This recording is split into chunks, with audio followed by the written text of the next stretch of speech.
Bueno, lo hemos dicho, la relación entre el gobierno del presidente Boric y el equipo del mandatario electo José Antonio Kast está atravesando su momento más crítico tras la suspensión de al menos 35 reuniones estratégicas que son parte del traspaso de mando. La decisión fue adoptada por el futuro gobernante luego que fracasara la reunión con el presidente Boric en La Moneda el día de ayer, donde se iba a abordar el polémico cable submarino con los chinos. Vamos a analizar este tema. Estamos para esto con Ignacio Ima, cientista político y gerente de Imaginación. Muchas gracias por estar con nosotros y bienvenido. Muchas gracias por la invitación. Buenos días.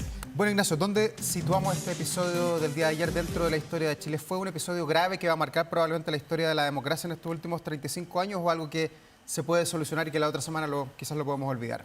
O sea, la política contingente en Chile, mejor dicho, la política en Chile se está viviendo a través de la contingencia. Es una política muy asimilada a las redes sociales, ¿cierto? Todo es más grave mañana de lo que fue hoy día, ¿cierto?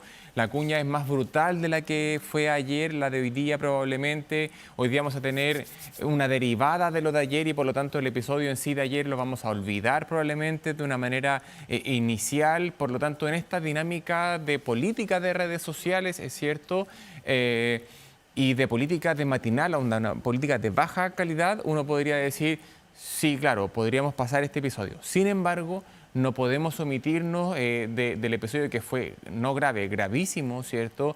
Ambas partes no han estado a la altura del cargo que ostentan y van a ostentar, ¿cierto?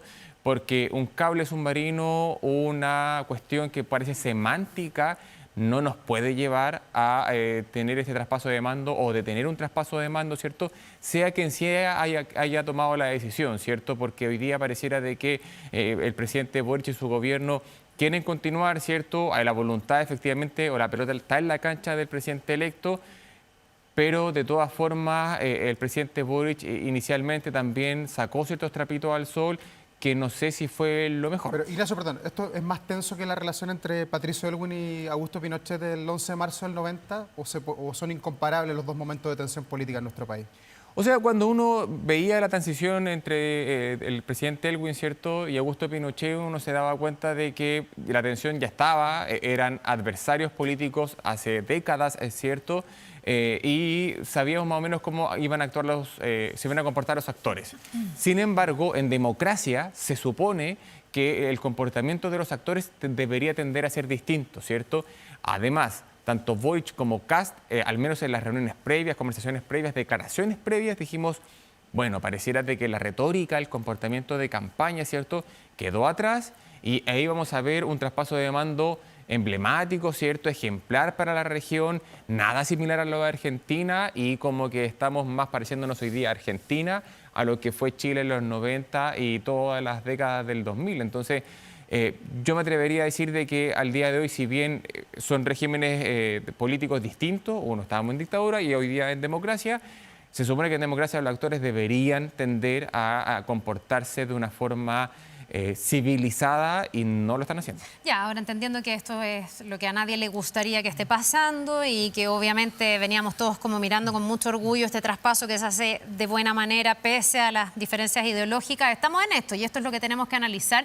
Y ahí la pregunta finalmente es, entendiendo que tú dices que ninguna de las partes ha estado a la altura, ¿de quién es la responsabilidad o cuáles son las responsabilidades de cada parte en este embrollo? Que parte de algo bien importante que tiene que ver con este desarrollo de un proyecto que geopolíticamente es complejo para Chile, esto de asociarse con los chinos para tener este cable submarino. ¿Cómo ves tú el rol de cada uno? Si pudieras decir en qué ha fallado el presidente actual y en qué ha fallado el presidente electo. El presidente, o mejor dicho, la administración actual falló inicialmente en este tipo de las versiones. ¿Qué es lo que había sucedido a esta altura del partido, o hasta cuando se explotó esta crisis, ¿cierto?, en cada uno de los ministerios? Ahí, evidentemente, la responsabilidad está completamente en la administración de Boric, porque no puede ser de que la prensa, o mejor dicho, la ciudadanía se entere a través de cuentagotas qué es lo que estaba pasando. Eso, evidentemente, no deja satisfecho a nadie y además pone en una posición de desventaja a Boric cuando uno dice, bueno, ¿y a quién le creo al día de hoy? Si le creo a Boric o le creo a Kast. Así que ahí evidentemente de manera inicial Boric adoleció de un comportamiento eficiente, ¿cierto? Pero estamos más o menos acostumbrados en su cuatrienio a vivir este tipo de situaciones, ¿cierto? El estirar el chicle en las crisis a más no poder. Y en el caso de Kast, ¿cierto? También adoleció, incluso me atrevería a decir, de versiones. El futuro ministro del Interior, Claudio Alvarado, dijo de que no se le había dicho nada al presidente Kast sobre esta materia, ¿cierto? Y después ahí el presidente Kast en esta extensísima punto de prensa dijo que sí, pero en realidad se le había enunciado, más no informado. Perdón, ahí entramos al terreno de lo semántico, decías tú, porque sí. En el fondo hoy día la gran pregunta es ¿cuál fue el contenido de la información que le entregó el presidente Boric al presidente electo? Porque está reconocido que ellos hablaron. También hay una pregunta respecto de los plazos, porque esto fue el 18 de febrero y fue en el fondo cuando ya estallaba públicamente este caso, ¿por qué no fue antes? Pero desde ese punto de vista, ¿es puramente semántico o es distinto, o podemos ponderar distinto, el que haya sido no informado el presidente electo, si es que fue un enunciado o fue algo más profundo, digamos? En política todo es política y en política lo semántico también es política. O las formas que cada liderazgo tiene de comportarse, ¿cierto? Porque si el presidente Boric, me voy a meter ya en el detalle, le enunció un tema así como 400 temas más en una conversación telefónica y después quería conversarlo en una mesa tal cual estamos nosotros, ¿cierto? Bueno, se puede entender que ese es el comportamiento y la forma que tiene el presidente Boric de abordar sus temas. Si el presidente Kast tenía, como él dijo, otras prioridades en la conversación y de repente le apareció este tema del cable submarino, ¿cierto? No le dio prioridad en esa conversación, bueno, esos son los comportamientos o formas de llevar a cabo su agenda o prioridad del presidente Kast. Entonces, como esto es política, ¿cierto? Cada uno intenta, tristemente, digo, y de manera negativa, porque al final del día los actores políticos se mueven por intereses, ¿cierto? Por incentivos mismos, ¿cierto? Individuales y más bien de corte egoísta, de que en realidad cada uno intentó echar agua a su propio molino desde el día 1 del episodio hasta el día de hoy, ¿cierto? Y probablemente en el futuro hasta el 11 de marzo, y me atrevería a decir post 11 de marzo, ¿cierto? A llevar agua a su molino sobre el tema, porque es claro, Chile necesita estar interconectado con todo el planeta, ¿cierto? Porque somos un país de una economía pequeña, ¿cierto? Estamos en realidad en esta parte geográfica que estamos, sea chino, sea greolandés, ¿cierto? En realidad lo importante es que esto exista. Nos pusimos en esta batalla, en el jamón, o en esta crisis, en el jamón del sándwich entre dos grandes potencias donde Chile jamás debió haber estado. Eso es así.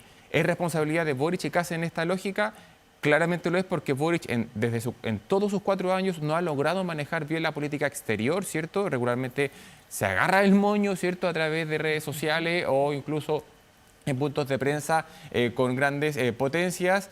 Y pareciera de que en realidad José Antonio Kast va a tener otra visión de política exterior que está sumamente sobreideologizada y además, y con eso termino, que nuestros políticos internos, nuestros legisladores, nuestros actores políticos de partidos políticos creen que la política doméstica se maneja como la política exterior y es un craso error porque la política exterior es de larguísimo plazo. Ignacio, ayer se habló mucho, sobre todo en el Parlamento, se habló de berrinches, de ñerías, de inmadurez política y un festival de declaraciones, todos coinciden prácticamente en que estuvieron mal ambos mandatarios. ¿Cómo se entiende eso viendo que ambos son de formación distinta, uno de la Universidad de Chile, el otro de la Católica, uno tiene 40 años, tiene una forma de hacer política, el otro tiene 60 años, viene de otra formación, de otro tronco?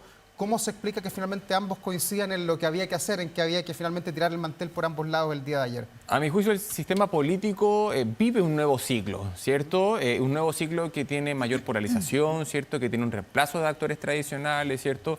Y que tiene harto de populismo, ¿cierto? Cuestiones que no son muy positivas, digámoslo.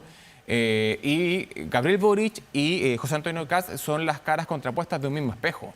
¿Cierto? Si uno ve el comportamiento en distintos polos ideológicos o programáticos de la izquierda o la derecha, se comportan más o menos igual. Son personas que en realidad no tienen matices, ¿cierto? Uno iba a acabar con el CAE, ¿cierto? Y condonar deudas por estudiar. El otro va a acabar con la delincuencia, ¿cierto? desde el día 1 de su mandato. O sea, aquí asumó la extrema derecha y la extrema izquierda, eso es lo que me estás diciendo. O sea, aquí la radicalidad de la izquierda asumió el 2022 y la radicalidad de la derecha va a asumir en unos días más y se comportan más o menos de la misma forma, ¿cierto? Y nosotros no estamos acostumbrados a que el país lo encabecen personas con estas características, ¿cierto? Porque al final, si uno mira otros países, ¿cierto? Podemos en España se comporta de la forma más o menos que se ha comportado el Frente Amplio. Si uno lo mira de una forma también, la Libertad Avanza se comporta de una misma forma como se comporta el Partido Republicano, con sus matices que duda cabe. Y finalmente nuestra política en calidad se ha deteriorado bastante y probablemente en los comportamientos entre los mandatarios o exmandatarios los vamos a ver de aquí al futuro. Me costaría claro. Claro, me costaría pensar que eso no sea así en el futuro. Claro, y eso hace pensar o preguntarse cuánto espacio hay para que esto se retrotraiga, para que se puedan juntar efectivamente. Ayer hasta Fernando Chomalí, el arzobispo, salió a pedir que por favor conversaran. El presidente Boric dice que está disponible, no sabemos José Antonio Kast. Se suspendieron estas reuniones que yo me imagino son reuniones importantes para el traspaso de mando, ¿no? No sé qué pasa aquí. En el fondo, el próximo gobierno asume con menos información, si es que todo queda como está, y además con esta promesa de auditar al gobierno actual. O sea, son vitales para un traspaso de mando y además puede darle mucha argumentación al futuro presidente o a la futura administración de, mire, yo no tengo una data confiable, ¿cierto? Yo no tuve un traspaso de mando tradicional como lo hemos tenido desde el año 90 hasta el, mejor dicho, desde el 93 hasta el día de hoy, ¿cierto? Y por lo tanto, las expectativas que yo generé en campaña, mejor dicho, las vengo a morigerar porque la culpa es del gobierno anterior, si se quiere, ¿cierto? Y bueno, y probablemente la barra brava de Kast, o mejor dicho, los adherentes de Kast, le van a encontrar razón, ¿cierto? Y van a seguir con esta odiosidad hacia Gabriel Boric, ¿cierto? Y mientras tanto Gabriel Boric va a decir, no, mire, yo ya hice todo lo posible para que este señor se sentara conmigo en la mesa y su gente, y en realidad eso solamente aleona la barra brava o los adherentes de Gabriel Boric. Entonces, eso es un proceso de polarización sumamente fuerte. Yo me atrevería a decir que no va a haber mucho más traspaso o reuniones o bilaterales de aquí al futuro. Además, queda, entiendo, menos de una semana para eso, ¿cierto? Porque además sería muy complejo para Kast desdecirse respecto a dichos muy fuertes, ¿cierto?, sobre de que no existen datos confiables. Eso es muy complejo porque al final del día el dato confiable no solamente de un gobierno en particular, sino es que son funcionarios estatales que trabajan más allá de cada gobierno de turno. Y en el caso de Boric, que trató de mentiroso en el Palacio de la Moneda al presidente electo, es súper complejo también desdecirse de eso, además escoltado de todos sus ministerios. Ignacio, y con los antecedentes que conocemos de lo que ocurrió adentro de la oficina del presidente, en el famoso Salón Amarillo, ¿con qué sensación te quedas con la llamada de los 16 minutos, con lo que hemos conocido del cable chino? ¿Lo de ayer fue una reacción espontánea de José Antonio Kast y de Gabriel Boric o fue algo preconcebido? ¿Fue un libreto que tenían preparado de quebrar la mesa finalmente el día de ayer en base a toda la coyuntura que ha habido en semanas anteriores en este largo interregno de casi 2 meses con 2 presidentes de nuestro país? O sea, yo creo que todos teníamos una vaga esperanza de que aquello no ocurriera, ¿cierto? Entendiendo también el comportamiento de los actores antes de lo de ayer, ¿cierto? Pero el día anterior, a través de la entrevista que dio el presidente Boric, y de las voceras, ¿cierto?, que habían peleado también. La vocera, ¿cierto? Pareciera que un proyecto de cable chino que no existe, que ni siquiera sabemos si va a tener un derrotero satisfactorio, nos tiene peleando en este país. Y básicamente es un cable que, me imagino, sin desmerecer lo que opina la ciudadanía, ni siquiera sabe efectivamente de qué va este famoso cable submarino. Nos tiene peleando a todos, hablando a todos, marca agenda, ¿cierto? La probabilidad de que se tenga un derrotero satisfactorio, como dije, no va a ser así. ¿Pero tú crees que fue espontáneo lo de ayer? O sea, fue espontáneo en tanto probablemente todos pensaron que había una vaga esperanza de poder salir de ese estadio, ¿cierto?, de enojo y llevarlo para adelante. Pero los actores políticos yo creo que están tan encarajinados que al final dijeron, claro, bueno, es que si tiro la bombita, capaz que el otro pique. Siguiendo la lógica de lo que dice Daura, hay quienes sí presumen que hay aquí como un diseño político, digamos, dentro de, sobre todo, la reacción del presidente electo. Ayer en La Tercera se especulaba con la idea de que para la derecha el volver a confrontarse con el gobierno, el poner la idea de la auditoría sobre la mesa, como comité de tarea administrativa, unifica al futuro oficialismo, digamos, y le va a permitir nuevamente retomar el relato del gobierno de emergencia. ¿Tú le ves asidero a eso? Tiene asidero, en tanto también el estar en contra de Bachelet une también a las derechas, ¿cierto? Y el estar contra Boric une también, no solamente a las derechas, sino es que también una parte importante de la ciudadanía que mira a Gabriel Boric con excesivo escepticismo, no lo mira de una manera positiva. El presidente Boric tiene barrera de teflón del 30%, un poquito más al día de hoy, ¿cierto? Pero que es un 70% de rechazo, o sea, es muchísimas personas que rechazan la figura del presidente Boric, y por lo tanto, si yo tengo lo más cercano al 70% conmigo, bueno, tengo un piso bastante importante que crecer, ¿cierto? Además, Kast y su administración en su instalación viene un poco lento, lo diría yo. Al día de hoy no tenemos seremis, no tenemos delegados provinciales, ¿cierto? Hay una cantidad importante de otros cargos en la administración, de la administración central, que tampoco están designados, ¿cierto? Y se supone que es un gobierno de emergencia y por lo tanto todo lo que signifique ver los errores en el otro siempre me va a sumar a mí, porque esa es la dinámica, es la lógica y el relato que ayuda en esta política polarizante, ¿cierto?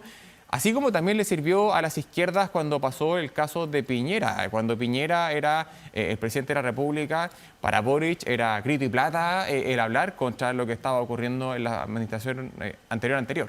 Ignacio, a propósito de lo que tú planteas y ponías a la expresidenta Bachelet sobre la mesa, la candidatura del día de ayer se sepultó con esta pelea entre ambos gobiernos. ¿Ya tiene un costo hundido para la administración de José Antonio Kast el decir que no va a apoyar esa candidatura? Me costaría creer que, entendiendo lo que pasó ayer, eso sucediera. Lo mismo pasa con la agenda legislativa, ¿cierto? Pero volviendo a Bachelet, yo no creo, si antes tenía un 50% de probabilidad de llevar a cabo esta candidatura a la ONU, me atrevería a decir de que el día de hoy es bastante más bajo que el 40 o 35%. No, pues la pelea ya está con la oposición ya. O sea, eso es así. Y tal vez, claro, si uno lo pensara en términos meramente estratégicos, el recomponer la relación con la izquierda o con las izquierdas que está hoy día resquebrajada, podría ser el llevar a cabo una candidatura donde no le ponga un peso, pero finalmente la mantenga en pie, ¿cierto? Lo mismo pasa con Lula.